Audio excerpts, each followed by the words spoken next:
Good evening students. तो आज की क्लास में हम लोग इंडो इस्लामिक आर्किटेक्ट पे चर्चा करेंगे। यानी जो इंडो इस्लामिक आर्किटेक्ट है उसके विभिन्न पहलुओं पे चर्चा करेंगे। जाहिर सी बात है, ये भारतीय और इस्लामिक ये दोनों कला का फ्यूजन है। जैसा कि हमने बताया था कि दोनों कलाओं का फ्यूजन आप इंडो इस्लामिक आर्ट में देखेंगे। और ये टॉपिक आप जानते रहिए कि जीएस के लिए भी बहुत महत्वपूर्ण है। प्रायः जब आप लोग लिखते हैं इंडो इस्लामिक आर्किटेक्ट को तो कई तरह से सवाल इसमें पूछे जाते हैं। मालूम हुआ खिलजी काल का पूछ लिया, तुगलक काल का पूछ लिया, या शुरुआती राजवंश मामलुकों का पूछ लिया कि उनके समय में आप इंडो इस्लामिक आर्ट के बारे में बताइए। तो आप लोगों का मुख्य फोकस ये रहता है कि इंडो इस्लामिक आर्ट से संबंधित जितनी इमारतें हैं उन इमारतों का उल्लेख कर दिया जाए और प्लस उनकी साइज बता दिया जाए, शेप बता दिया जाए। तो जाहिर सी बात है, ये बहुत कठिन एटीट्यूड है और ये पूछना भी नहीं चाहता है एग्जामिनर। एग्जामिनर ये पूछना चाहता है कि कैसे सांस्कृतिक तत्वों का समन्वय हुआ, क्या प्रक्रिया थी, है ना। तथ्य एक बार आप थोड़ा बहुत मिस भी कर लें, क्योंकि तथ्य की परीक्षा तो प्री में हो जाती है ना। और प्री में भी साइज नहीं पूछता है कि कौन कितने मीटर है, तो वहाँ ध्यान देने की जरूरत नहीं है। तो हम लोग इंडो इस्लामिक आर्किटेक्ट को कैसे देखेंगे, क्या समझेंगे। पहली बात तो हम ये देखेंगे कि कैसे ये फ्यूजन हुआ। यानी हम लोग देखेंगे इसमें कि जो भारतीय कला थी, इंडियन आर्ट था, भारतीय कला की विशेषताएं क्या थी, ईरानी कला की विशेषताएं क्या थी, इस्लामी कला की क्या विशेषताएं थी,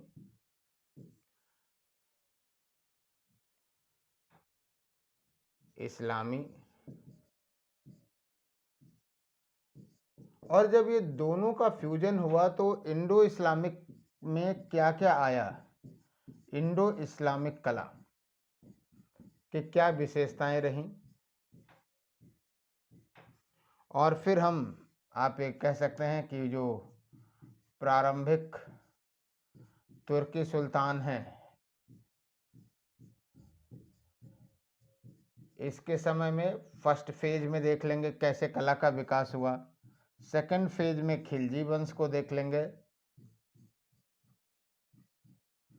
और थर्ड फेज में आप ये कह सकते हैं कि तुगलक, सैयद और लोदी को देख लेंगे।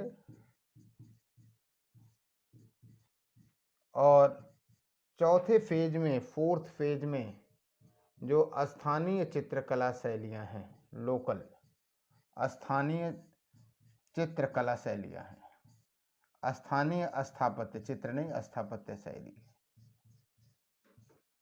ये आपका सेगमेंट होना चाहिए।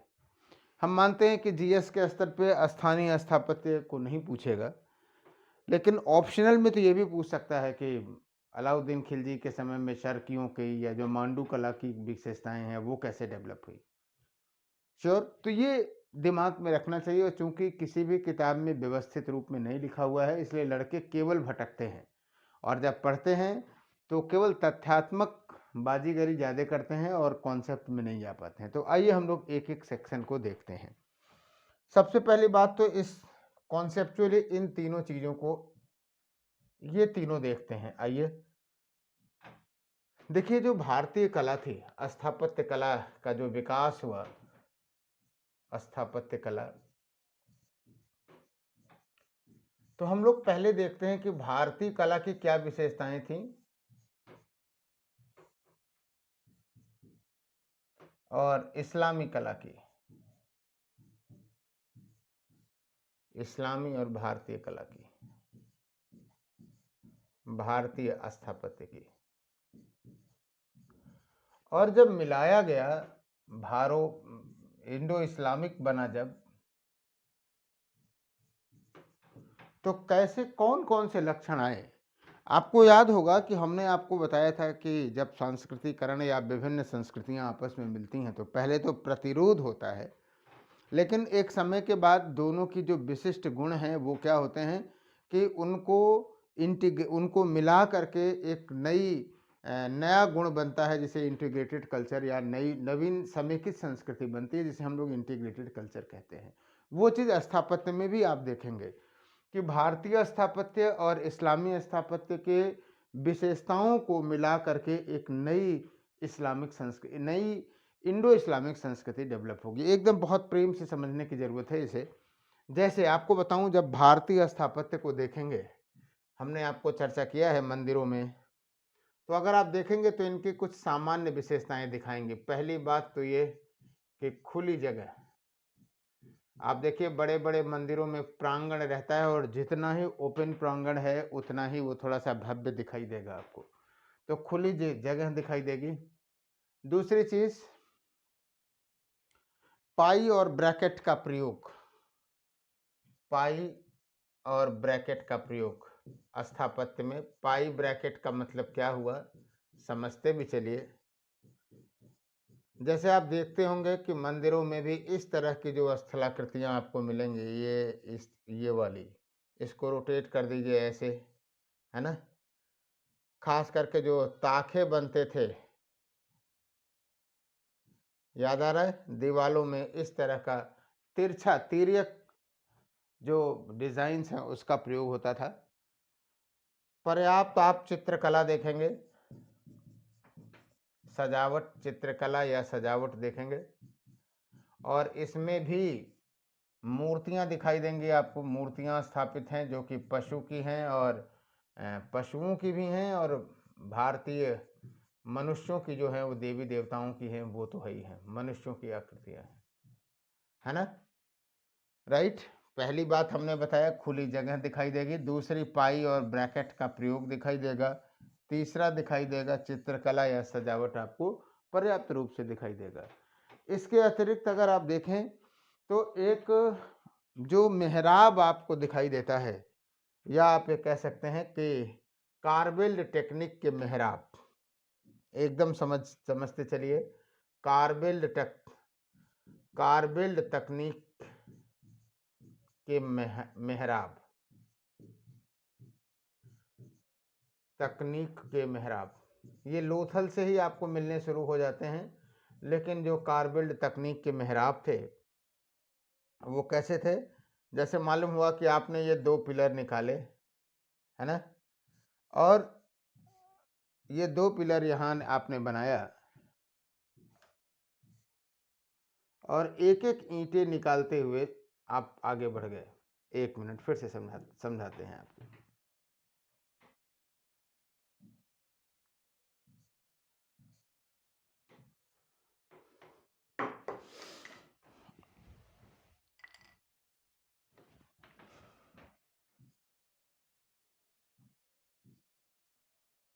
एक एक ईंटें आप ऐसे बाहर निकालते चले गए।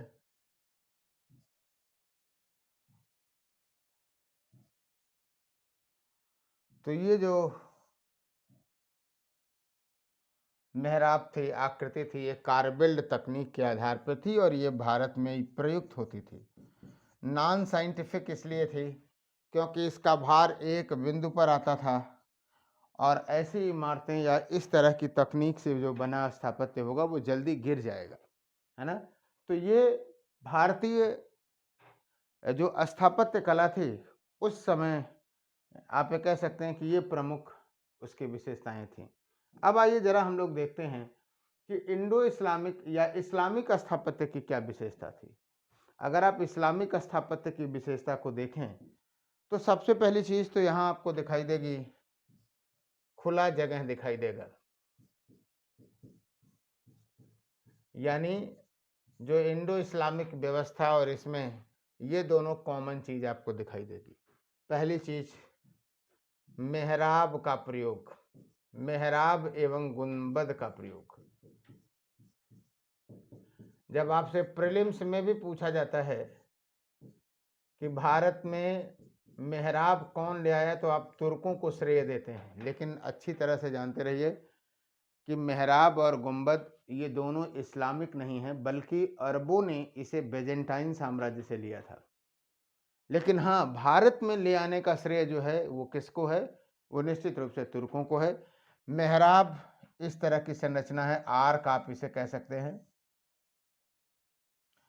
ये जो कार्बिल्ड तकनीक वाली आर्क है और ये जो इस्लामी शैली वाले में है, उसमें तकनीकी रूप से अंतर है। उस तकनीकी रूप को समझिए। कार्बल टेक्निक से ये बना हुआ ये कमजोर होगा। क्यों? क्योंकि इसकी सेंटर ऑफ ग्रेविटी एक बिंदु पे है। इसमें क्या है, ये ढाली हुई है और इसका जो बीच का एक जो तल है पूरा लेवल, ये इस पे सेंटर ऑफ ग्रेविटी रहती है, इसलिए ये ज्यादा स्थायी रहती है। और आगे चल करके जब मेहराब डेवलप हुआ, अरे गुंबद डेवलप हुआ, तो इसी में ऐसे कर देंगे तो गुंबद हो जाएगा। सैयदों और लोदियों में स्पेशली दिखाई देगा। ये हम लोग चर्चा करेंगे उस फेज में। मुगल काल में गुंबद बहुत ही महत्वपूर्ण हो जाता है। उसके बाद आप देखेंगे सुर्खी और चूने का प्रयोग है। मिट्टी के जगह पे यहाँ मिट्टी का प्रयोग होता था, इसमें सुर्खी और चूने का प्रयोग हो रहा है। अलंकरण का अभाव है, खास करके जो पशु और मानव अलंकरण का अभाव आपको दिखाई देगा। मानव अलंकरण का अभाव दिखाई देगा। क्यों? क्योंकि इस्लाम में ये वर्जित है, कट्टर इस्लाम में, है ना। और इसके जगह पे आपको क्या दिखाई देगा? ज्यामितीय आकृतियां दिखाई देंगी। इसके जगह पे अगर आप देखेंगे तो ज्यामितीय आकृतियां दिखाई देंगी। कुरान की आयतें दिखाई देंगी, ज्यामितीय आकृतियां और कुरान की आयतें।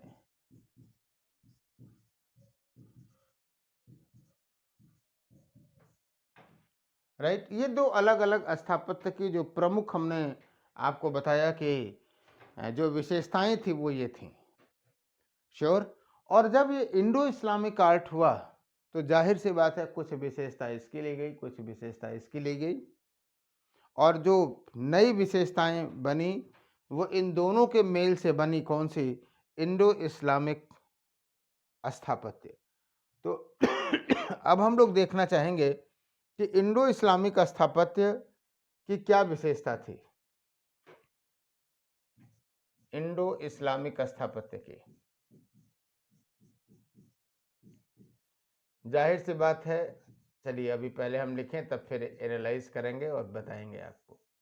इंडो इस्लामिक व्यवस्था स्थापत्य अगर आप देखेंगे तो पहली चीज तो खुली जगह आपको दिखाई देगी, खुली जगह दिखाई देगी। दूसरी चीज मेहराब दिखाई देंगे, मेहराब दिखाई देगा। सुर्खी चूना दिखाई देगा। तीसरी कुरान की आयतें दिखाई देंगी, कुरान की आयतें दिखाई देंगी, प्लस वनस्पतियां और ज्यामितीय चित्रकारी दिखाई देगी। लेकिन बस वही है कि नॉन इस्लामिक दिखाई देगी, वनस्पतियां एवं चित्रकारी दिखाई देगी,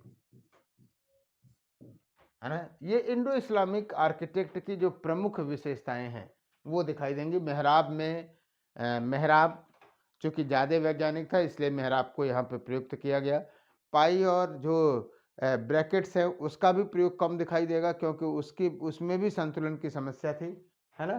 तो ये सारी विशेषताएं इंडो इस्लामिक आर्किटेक्ट की आपको दिखाई देंगी। अब जरा आप सोचिए कि जब स्थापत्य कला का प्रारंभिक विकास हुआ होगा, खास करके इल्तुतमिश के क्या कहते हैं कि कुतुबुद्दीन ऐबक से लेकर के बलबन के समय तक, यानी आप ये कह सकते हैं कि जो प्रारंभिक तुर्क सुल्तान हैं या मामूलिक वंश भी जिसे आप कहते हैं, उस समय में या प्रारंभिक दौर में जब स्थापत्य कला का विकास हुआ होगा तो उसमें भारतीय स्थापत्य की भूमिका ज्यादा रही होगी या इस्लामी स्थापत्य। दोनों का तो आपको मिलेगा ही मिलेगा, लेकिन किसके लक्षण ज्यादा फीचर दिखाई देंगे? तो अगर आप देखेंगे शुरुआती दौर में, चूंकि वहीं क्या कहते हैं कि कलाकार यहीं के थे, बनाने वाले यहीं के थे, है ना। तो शुरुआती दौर में आप देखेंगे तो भारतीय प्रभाव ज्यादा दिखाई देगा। शुरुआती चरण में भारतीय प्रभाव ज्यादा दिखाई देगा। ये सब कॉन्सेप्चुअल बातें हैं, ये जरूर लिखना है और जानना है। लेकिन अलाउद्दीन खिलजी के समय से इस्लामी प्रभाव ज़्यादा दिखाई देगा आपको, इस्लामी प्रभाव स्थापित होगा। और आप देखिए, अभी आपको हमने वो पढ़ाया, क्या कहते हैं कि दिल्ली सल्तनत का आर्थिक और राजनीतिक इतिहास पढ़ाया, उसमें भी आपको बताया कि बलबन तक तो सल्तनत अभी अस्थायित्व में, स्टेबिलिटी में आ रही थी, है ना। वास्तविक रूप से साम्राज्यवाद का विस्तार अलाउद्दीन खिलजी के समय में हुआ, खिलजी और तुगलक के समय में हुआ। तो जाहिर सी बात है वो स्थिरता, जब हमने स्थापत्य आपको एंशिएंट में पढ़ाया था तो इस बात को बताया था कि सामान्यतः लोग स्थापत्य को सीधे वास्तु और स्थापत्य को वहीं से जोड़ते हैं, लेकिन स्थापत्य कला के विकास के लिए इकोनॉमिक स्टेटस और राजनीतिक जो अवस्था है उनका भी असर है, उसका भी प्रभाव आपको रहता है। उसी के बैकग्राउंड में ही स्थापत्य कला का विकास होता है। ठीक है, तो ये भारतीय प्रभाव और इस्लामी प्रभाव के संदर्भ में जानने की जरूरत है। यानी शुरुआती दौर देखेंगे तो भारतीय स्थापत्य हावी रहेगा या ज्यादा स्पष्ट रूप से दिखेगा। राइट, तो ये हो गया आपके इस्लामिक या इंडो इस्लामिक स्थापत्य का विकास कैसे हो रहा है भारत में, वो चीजें आपने यहाँ पे ध्यान में रखा। इसके अतिरिक्त अगर स्थापत्य को प्रभावित करेगा तो कौन कौन से कारक प्रभावित करेंगे, इसको भी जानते रहिए एक पॉइंट में, कि स्थापत्य को जो प्रभावित करेगा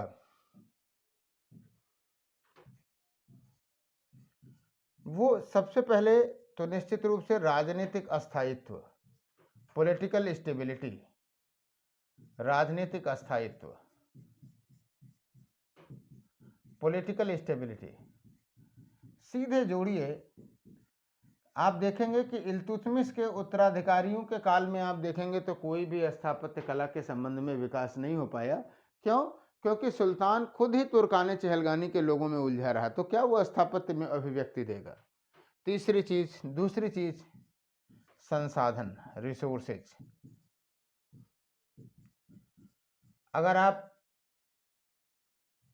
संसाधन की स्थिति में देखेंगे स्तर पे, तो अलाउद्दीन खिलजी के समय पे इकोनॉमिक रिसोर्सेज आपको पर्याप्त दिखाई देंगे, तो जाहिर सी बात है उसमें कलात्मक भव्यता भी दिखाई देगी, है ना। तो अस्थायित्व और संसाधन और लास्ट में विचार भी आप कह सकते हैं, आइडियोलॉजी, ये दोनों तीनों का भी प्रभाव पड़ेगा। तो इन तीनों फंक्शन, इन तीनों कारकों को भी उससे वहां पे जोड़ देने की जरूरत है। और ख़ास करके जब इंडो इस्लामिक स्थापत्य हम लोग देखते हैं तो किन चीज़ों में दिखाई देता है स्पेशली, एक तो कुछ मस्जिदों में, दूसरा मीनारों में, मकबरों में। ये 2-3 स्थल ऐसे हैं जिनके रूप में हमें दिल्ली सल्तनत का स्थापत्य दिखाई देता है। इतनी हम कॉन्सेप्चुअल टॉक कर लें तो हम इंडो इस्लामिक स्थापत्य की विशेषताएं बता सकते हैं, कैसे वो भारत में उसका विकास हुआ ये बता सकते हैं, और इसके बाद एक एक फेज की इंडो इस्लामिक आर्ट की प्रमुख जो विशेषताएं हैं उन सारी पहलुओं को लेकर के आगे बढ़ेंगे। तो आइए हम लोग चर्चा करते हैं कि कैसे जो प्रारंभिक सुल्तानों के काल में जो इंडो इस्लामिक स्थापत्य का विकास हुआ वो कैसे हुआ। ये सेगमेंट वाइज ही आपसे पूछा जाएगा। प्रारंभिक सुल्तानों के समय में स्थापत्य का विकास, समय में स्थापत्य कला का विकास। और मैंने आपसे पहले भी कहा कि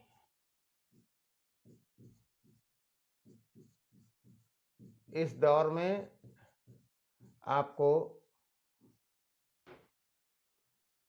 भारतीय प्रभाव ज्यादा दिखाई देगा।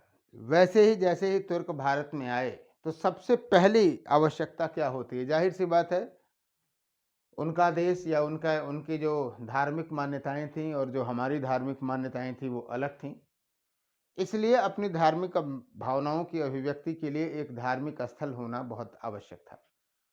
इसलिए कुतुबुद्दीन ऐबक के समय से यह प्रयास हुआ। आइए हम लोग बात करते हैं कुतुबुद्दीन ऐबक। अब इसमें एकदम तथ्योत्य सनवन लिखने की जरूरत नहीं है, बस जानते रहिए कि कौन कौन सी मस्जिदें, कौन कौन से स्थापत्य बने और उसमें उसकी स्थापत्यगत विशेषता को जानने की जरूरत है। तो हमने आपको बताया कि जो विजेता लोग थे, विजेता तुर्की थे, उनकी धार्मिक भावनाओं की अभिव्यक्ति के लिए धार्मिक स्थल बनाना जरूरी था। इसलिए पहली जो बनाई गई वो बनाई गई कुब्बतुल इस्लाम मस्जिद, दिल्ली में है, और कुब्बतुल इस्लाम मस्जिद है। और आप ये कह सकते हैं कि सल्तनत काल की पहली इमारत है, ये सल्तनत काल की प्रथम इमारत है, काल की प्रथम इमारत है। अब यहाँ पे थोड़ा सा समझने की जरूरत है। जब आप देखेंगे तो ये 27 जैन मंदिरों के अवशेषों पर है, 27 जैन मंदिर, और फिर आप ये कह सकते हैं कि विष्णु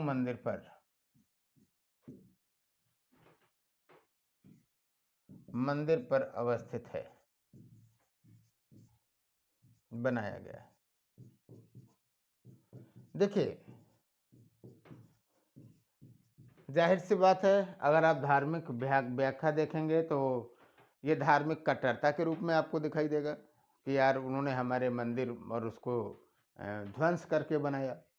एक दूसरे दृष्टिकोण से देखेंगे तो मैंने पहले भी कहा कि मंदिर और मस्जिद अभी इंडो इस्लामिक आर्किटेक्ट को बताते बताते आपको बताया कि बहुत सारी चीज़ें सेम थी, बस थोड़ा बहुत परिवर्तन करना था, मूर्तियां हटा देना था, दीवालों से मूर्तियों को हटा देना था, फिर वही मंदिर मस्जिद में बदल जाना था।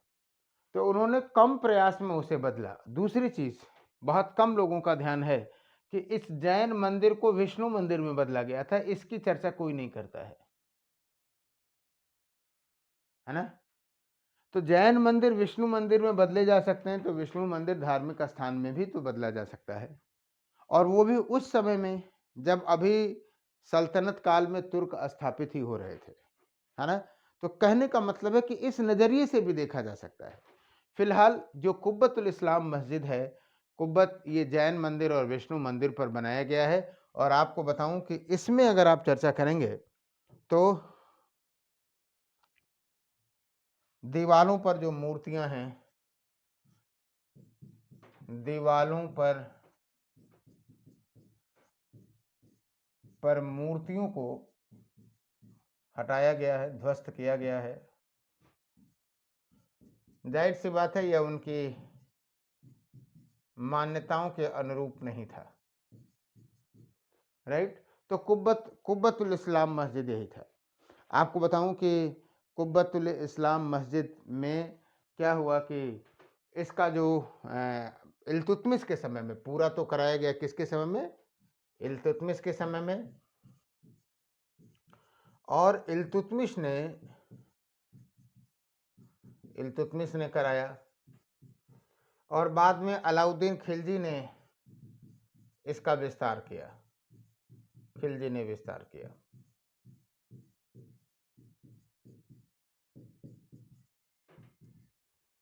क्लियर। एक और इंटरेस्टिंग बात बताऊं कि किसी भी मस्जिद का जो प्रांगण होता है, उस प्रांगण के हिसाब से आप उस क्षेत्र की मुस्लिम जनसंख्या के बारे में भी पता लगा सकते हैं। सैद्धांतिक स्तर पर बात बता रहा हूँ।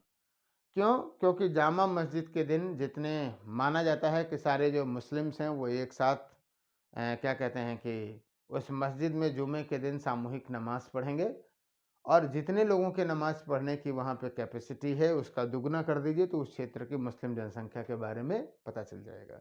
ये भी एक सिद्धांत माना जाता है। फिलहाल इल्तुतमिश ने इसे पूरा कराया, और क्या कहते हैं कि अलाउद्दीन खिलजी ने भी इसका विस्तार किया, लाल पत्थर का प्रयोग हुआ है, और ये पहली मस्जिद है ना, पहला धार्मिक प्रतीक स्थल है यहाँ पे। इसी समय एक बनाया गया कुतुब मीनार, कुतुब मीनार कुतुबुद्दीन ऐबक के समय में ही। ऐबक का देखिए समय वैसे तो बहुत कम रहा है, लेकिन स्थापत्य की दृष्टि से अगर आप देखेंगे तो काफी प्रमुख रहा है कुतुब मीनार। और कुतुब मीनार निश्चित रूप से पहले तो इसका प्रयोग अजान देने के लिए था, पहले जो प्रयोग था वो अजान देने के लिए था, लेकिन कुब्बतुल मस्जिद में इस्लाम मस्जिद के पास ही है ये, अजान के लिए था। परंतु यह तुर्की अभिव्यक्ति का परंतु यह तुर्की विजय की अभिव्यक्ति बना।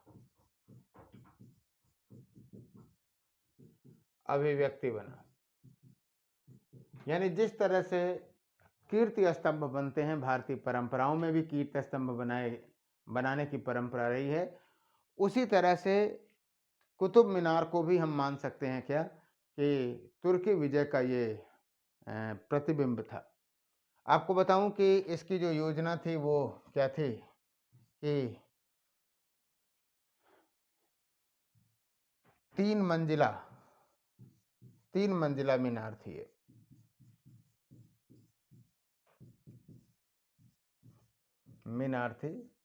और निश्चित रूप से इसे भी इल्तुतमिश ने ही पूरा कराया। एक और सांस्कृतिक परंपरा इसमें जुड़ी हुई है कि कुतुब मीनार जो है वो शेख कुतुबुद्दीन बख्तियार काकी के नाम पर रखा गया। सूफी संत थे ये, शेख कुतुबुद्दीन बख्तियार काकी। और निश्चित रूप से इस पे भी भारतीय प्रभाव दिखाई देगा। मैंने पहले भी कहा कि प्रारंभिक दौर के जितने भी स्थापत्य आपको दिखाई देंगे वो सारे के सारे स्थापत्य क्या हैं, वो भारतीय स्थापत्य से प्रभावित हैं। आपको बताऊं कि एक तो कीर्ति स्तंभ के रूप में आपने देखा है कि कीर्ति स्तंभ कंगूरे बने हुए हैं, वो स्टेलेक्टाइट कोमिंग टेक्निक से हैं। स्टेलेक्टाइट कोमिंग टेक्निक से हैं। चूने के दीवारों में आप देखेंगे ये लटकते हुए जैसे दिखाई देते हैं, उसी आधार पर है ये। और भारतीय परंपरा अगर आप देखोगे, हमने स्तूपों में भी बताया है कि ये रिवर्स लोटस हैं, अवांग मुखी कमल यानी रिवर्स लोटस, अवांग मुखी कमल। और भारतीय परंपरा में इसे बहुत ही पवित्र माना जाता है। तो हमने पहले ही आपको बताया कि जो वो है क्या कहते हैं कि जो प्रारंभिक तुर्की प्रभाव दिखाई देगा वो क्या दिखाई देगा, वो तुर्की स्थापत्य पर भारतीय प्रभाव आपको दिखाई देगा। और आगे चल करके आप जानते हैं कि तीसरी मंजिल ध्वस्त हुई फिरोज शाह तुगलक के समय में, और फिर उस पे जो है क्या कहते हैं कि 2 मंजिलें और बनाई गई फिरोज शाह तुगलक के समय में, और इस प्रकार ये 5 मंजिलें इमारत हुई कुतुब मीनार। सिकंदर लोदी ने भी इस पर थोड़ा सा काम कराया था 5वीं मंजिल पर, है ना। तो कभी आपसे पूछा जा सकता है, यूपीएससी का एक बढ़िया सवाल हो सकता है कि कुतुब मीनार से कौन कौन सल्तनत के कौन कौन से शासक जो थे उससे जुड़े हुए थे। ठीक है, तो अच्छा ये हो गया कुतुब मीनार के में। आपको बताऊं कि एक और मस्जिद है 2.5 दिन का झोपड़ा, अगर हम बात करें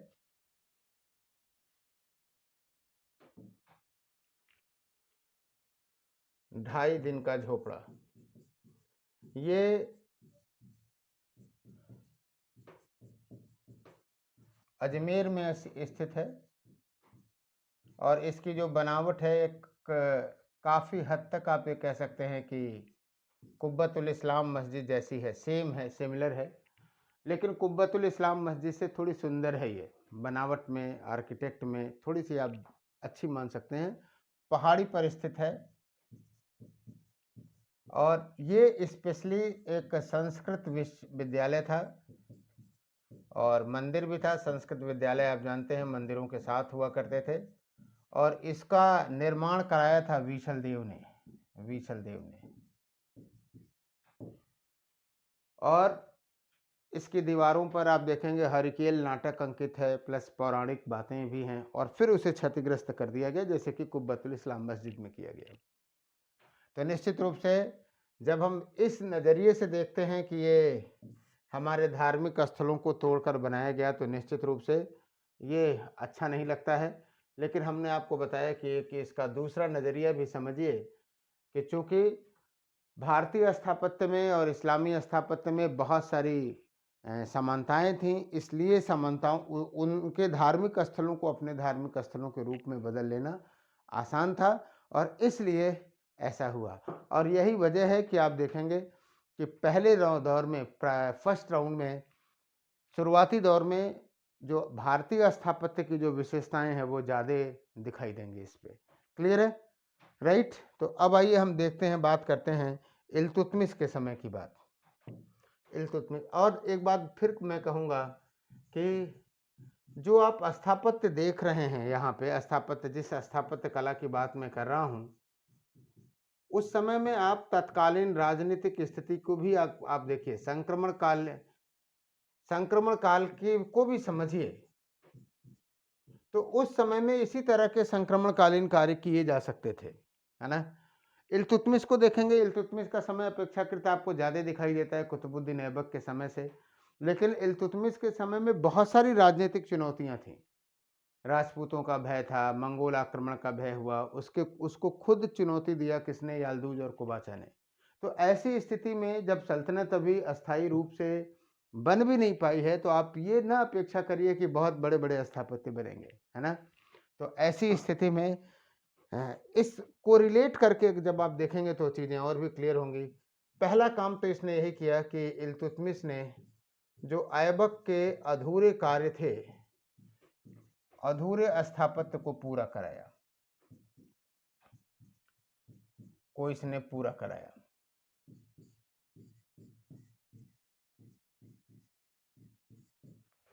चाहे वो कुब्बतुल इस्लाम मस्जिद हो, चाहे कुतुब मीनार हो, उसे पूरा कराने का श्रेय जो है वो इल्तुतमिश को दिया जाता है। दूसरी चीज़, इसके अतिरिक्त अगर आप देखेंगे तो इल्तुतमिश ने कुछ और भी चीज़ें बनवाई, जैसे इल्तुतमिश के समय का जो स्थापत्य आपको दिखाई देता है, जैसे हौज शमसी, दिल्ली में था ये, हौज शमसी था।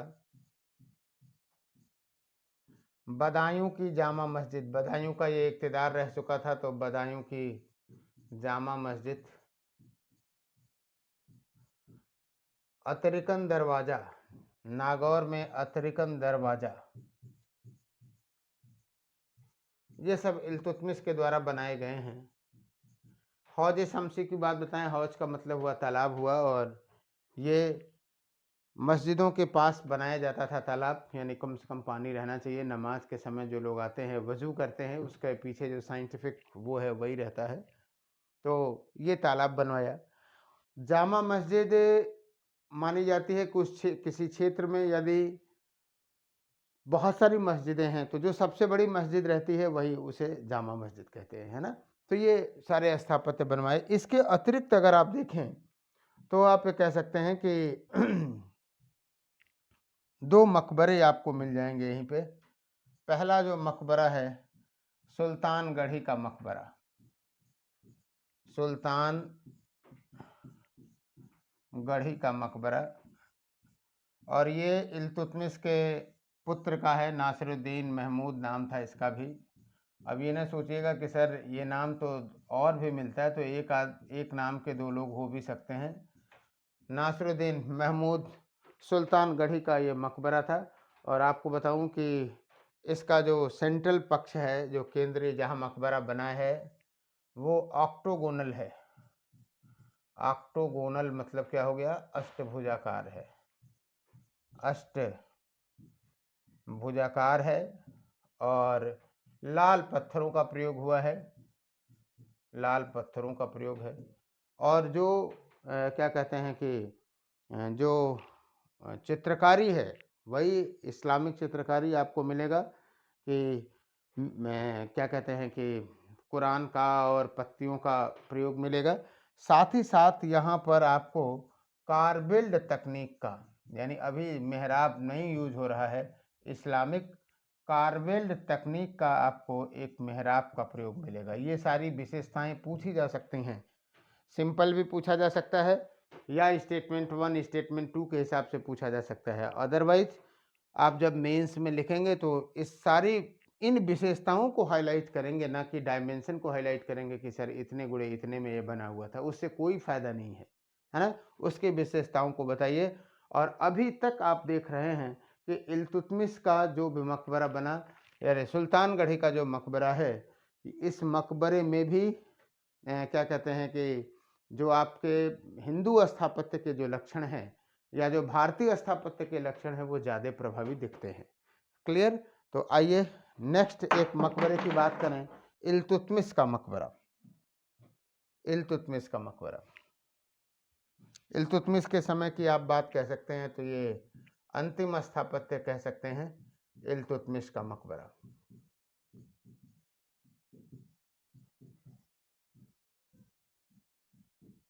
इल्तुतमिश का मकबरा, और इसकी भी खासियत यही है कि यह लाल पत्थर पे बना हुआ है और एक वर्गाकार कक्ष है ये, है ना? और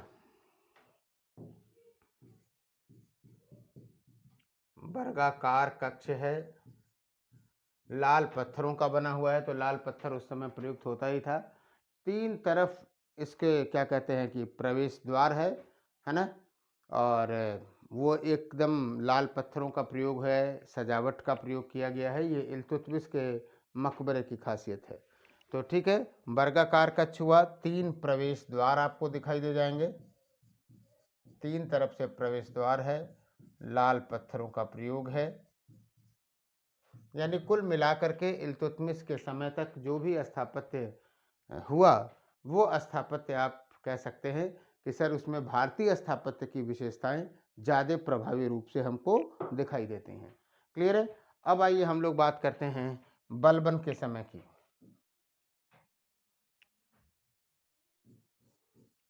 बलबन या इल्तुतमिश के उत्तराधिकारियों के समय की। तो पहली बात तो जानते रहिए कि इल्तुतमिश के उत्तराधिकारियों के समय में इतनी अस्त व्यस्तता रही कि कोई प्रभावी स्थापत्य हमको दिखाई ही नहीं देता है। यानी और जो कुछ भी दिखाई देता है वो बलबन के समय में दिखाई देता है। तो आइए हम लोग बात करते हैं कि बलबन के समय में स्थापत्य, बलबन के समय में स्थापत्य, स्थापत्य कला का विकास। और निश्चित रूप से बलबन के समय तक आते आते अब राजनीतिक स्थिति को समझिए। मैं इसी बात को कहता हूं कि राजनीतिक इतिहास को कोरिलेट करते चलिए। आप जानते हैं बलबन ने राजस्व सिद्धांत के माध्यम से निश्चित रूप से तुर्की सत्ता को थोड़ा स्थापित आधार तो दे ही दिया था, है ना? तो निश्चित रूप से प्रारंभिक सुल्तानों में अगर इल्तुतमिश के बाद अगर आप किसी का नाम लेंगे तो आप ये कहेंगे क्या कि बलबन का ही नाम लेंगे, है ना? तो बलबन के समय में सिर्फ एक स्थापत्य दिखाई देता है और वो दिखाई देता है आपका बलबन का मकबरा, बलबन का मकबरा, है ना? यानी जो कुब्बतुल इस्लाम मस्जिद था उसके दक्षिण पूर्व में स्थित है, आप कह सकते हैं। वर्गाकार कक्ष ये भी था, वर्गाकार था, 3 तरफ से प्रवेश द्वार दिखाई देंगे। काफी कुछ इल्तुतमिश के मकबरे से मिलता हुआ दिखाई देगा, 3 तरफ से प्रवेश द्वार दिखाई देगा। हाँ, इसमें पहली बार इस्लामिक मेहराब का प्रयोग हुआ। तो ये अपने आप में ही एक सवाल पूछा जा सकता है कि इस्लामिक मेहराब का पहली बार प्रयोग किसके समय में हुआ? तो बलबन को आप बताएंगे, है ना? और ये बलबन के समय में एकमात्र स्थापत्य आपको यही दिखाई दिया।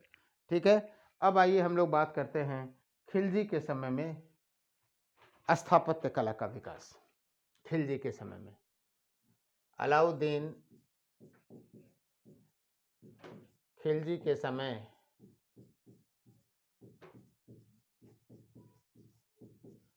अलाउद्दीन खिलजी के समय स्थापत्य कला का विकास। और आपसे जीएस के स्तर पे सीधे सीधे, पीसीएस में तो सीधे पूछता है, यूपीएससी में भी ये सीधे पूछ सकता है कि अलाउद्दीन खिलजी के समय जो स्थापत्य कला का विकास हुआ उसकी प्रमुख विशेषताएं क्या थीं?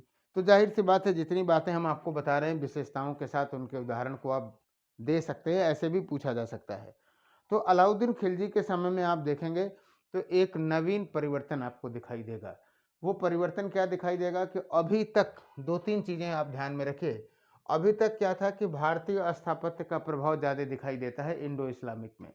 लेकिन अब अलाउद्दीन खिलजी के समय में जो इंडो इस्लामिक स्थापत्य है, उस पे इंडो इस्लामिक आर्किटेक्ट में इस्लामिक इम्पैक्ट ज़्यादा दिखाई देगा। इस्लामिक स्थापत्य का प्रभाव ज़्यादा दिखाई देगा। इस्लामिक आर्किटेक्ट का प्रभाव दिखाई देगा ज़्यादा। ठीक है, राइट। दूसरी तरह से अगर आप देखें तो अलाउद्दीन खिलजी के समय में अस्थायित्व भी दिखाई दे गया था, स्टेबिलिटी भी थी और संसाधन भी था। तो संसाधन दिखाई देगा भव्यता में और अस्थायित्व दिखाई देगा प्लानिंग में। इस दो प्रवृत्तियों को ध्यान में रखिएगा। अस्थायित्व दिखाई देगा, अस्थायित्व जो था वो इम्पैक्ट दिखाई देगा आपको। अस्थायित्व जो था, स्टेबिलिटी थी, वो दिखाई देगी बेहतर प्रबंधन में, योजना में। और जो संसाधन दिखाई देगा, संसाधन जो दिखाई देगा वो भव्यता में दिखाई देगा, भव्यता में दिखाई देगा, है ना। हालांकि थोड़ी बहुत राजनीतिक अस्थिरता आपको दिखाई देती है, खास करके मंगोल आक्रमणों के संदर्भ में। जैसा कि आप जानते हैं कि सबसे ज़्यादा मंगोल आक्रमण जो है वो इसी के समय में हुआ।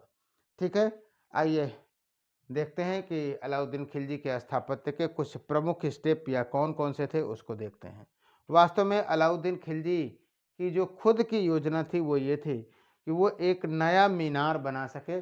और जैसे कि कुब्बतुल इस्लाम मस्जिद बना है, उस कुब्बतुल इस्लाम मस्जिद की तरह से एक मस्जिद बनाए और एक नया मीनार बनाए। एक नई, एक फुल योजना थी, लेकिन यह योजना उसकी फलीभूत नहीं हुई। और फिलहाल उसने कुब्बतुल इस्लाम मस्जिद का थोड़ा बहुत क्या कहते हैं, विस्तार कराया। लेकिन जो योजना फलीभूत नहीं हुई उस पर आप ज़्यादा चर्चा नहीं कर सकते हैं। लेकिन जो पहली अभिव्यक्ति दिखाई देती है, जो प्रमुख पहली अभिव्यक्ति दिखाई देती है, वो अलई दरवाजा में, अलई दरवाजा।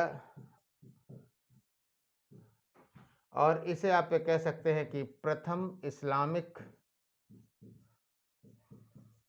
पूर्ण इस्लामिक अभिव्यक्ति कह सकते हैं। पूरी तरह से इस्लामिक था यह अलई दरवाजा। और ये इस्लामी स्थापत्य कला का स्तंभ था। और एक बड़े कक्ष के, जो आयताकार कक्ष है, उसके सामने ये अलई दरवाजा, 3 डायमेंशनल आपको समझना होगा, अलई दरवाजा ये बनाया गया था, है ना। और ये इसमें भी लाल पत्थरों का प्रयोग हुआ है। लेकिन इसमें खासियत क्या दिखाई देती है, अंतर ये दिखाई देता है कि इसमें सजावट के लिए सफ़ेद संगमरमरों का प्रयोग हुआ है। सजावट के लिए सफ़ेद संगमरमर का प्रयोग हुआ है। सजावट के लिए सफ़ेद संगमरमर का प्रयोग हुआ है। इसके बाद अलाउद्दीन खिलजी के समय में श्रीनगर बसाया गया। और ये दिल्ली का दूसरा नगर है। दिल्ली कई बार 6-7 बार बसाई गई, तो दिल्ली का जो दूसरा नगर है वो श्रीनगर माना जाता है। और श्रीनगर क्या था कि आप लोग फैक्ट की दृष्टि से भी पढ़े होंगे, लेकिन आपको यहाँ फिर से को रिलेट कर दूँ कि एक तरह से मंगोल आक्रमणों से उसको दिल्ली वासियों को सुरक्षित करने के लिए श्रीनगर की कल्पना की गई थी। यह कल्पना भी पूरी नहीं हो पाई। यहाँ का जो प्रमुख, इसके मतलब श्रीनगर के जितने भी स्थापत्य जो प्लान किए गए थे अलाउद्दीन खिलजी के समय में, वो अधिकांश ध्वस्त हो चुके हैं, है ना। फिर भी जो उसके ध्वंसावशेष हैं, उन ध्वंसावशेष के आधार पर ये लगता है कि जो श्रीनगर का जो प्लान था वो काफ़ी विस्तृत और अच्छा प्लान था। इसमें आप देखेंगे हजार शितून नमक नगर, हजार शितून महल था ये। हजार शितून काफ़ी फेमस है ये। हालांकि अब इसका पूरा नहीं मिलता, लेकिन जो इसकी योजना थी वो बता दूं। हजार शितून महल, और जैसा कि नाम ही है, ये 1000 स्तंभों से बनने वाला था, है ना। तो निश्चित रूप से काफ़ी भव्य होता, लेकिन अब इसका ध्वंस ही मिलता है, पूरा बन नहीं सका। इसके अतिरिक्त आप देखेंगे हौज अलई का निर्माण कराया गया और निज़ामुद्दीन औलिया के दरगाह का संवर्धन कराया गया। दो चीज़ें हमने आपको बताया, एक तो हौज अलई, तो इसका कॉन्सेप्ट आप समझ ही रहे हैं, और एक ये है कि निज़ामुद्दीन औलिया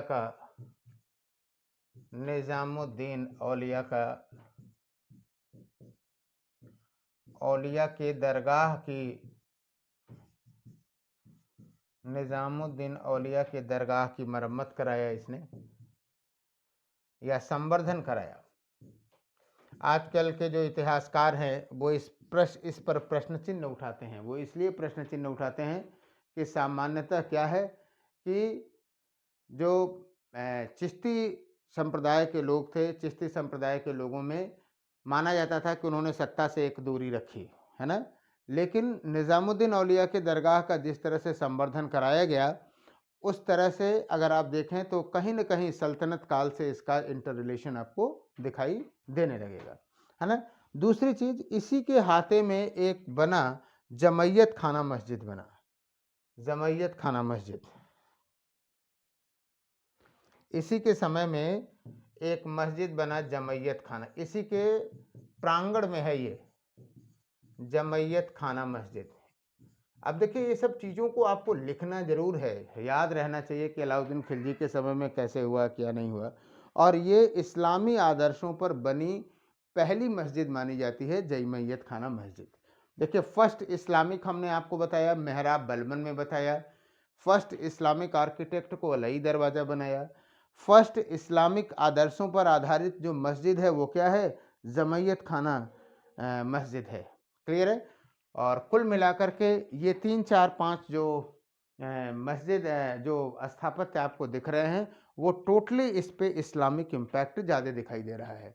तो मुबारक शाह खिलजी के समय में जाहिर सी बात है काफ़ी अस्त व्यस्त तो था ही वो भी, लेकिन उसने एक बनाया, ऊखा मस्जिद बनाया मुबारक शाह खिलजी ने। लेकिन निश्चित रूप से जो खिलजियों की जो उत्कृष्ट परंपरा अलाउद्दीन खिलजी में हमें दिखाई देती है, उससे काफ़ी विचलन दिखता है। यानी कुल मिलाकर के आप ये कह सकते हैं कि सर इसमें जो है क्या कहते हैं कि खिलजी कालीन जो स्थापत्य है वो एक तरह से उसकी उत्कृष्ट शैली का ये पतनोन्मुख रूप आप मान सकते हैं ऊखा मस्जिद में। क्लियर।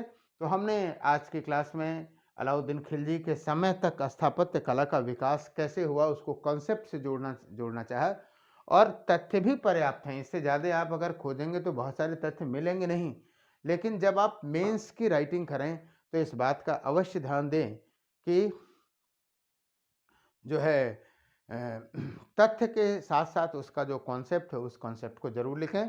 अगली क्लास में हम लोग तुगलक और लोदी वंश के शासकों को और फिर जो स्थानीय शैलियाँ विकसित हुई उन पर भी चर्चा करेंगे। थैंक यू, बने रहिए इस क्लास के साथ और जम के मेहनत करिए।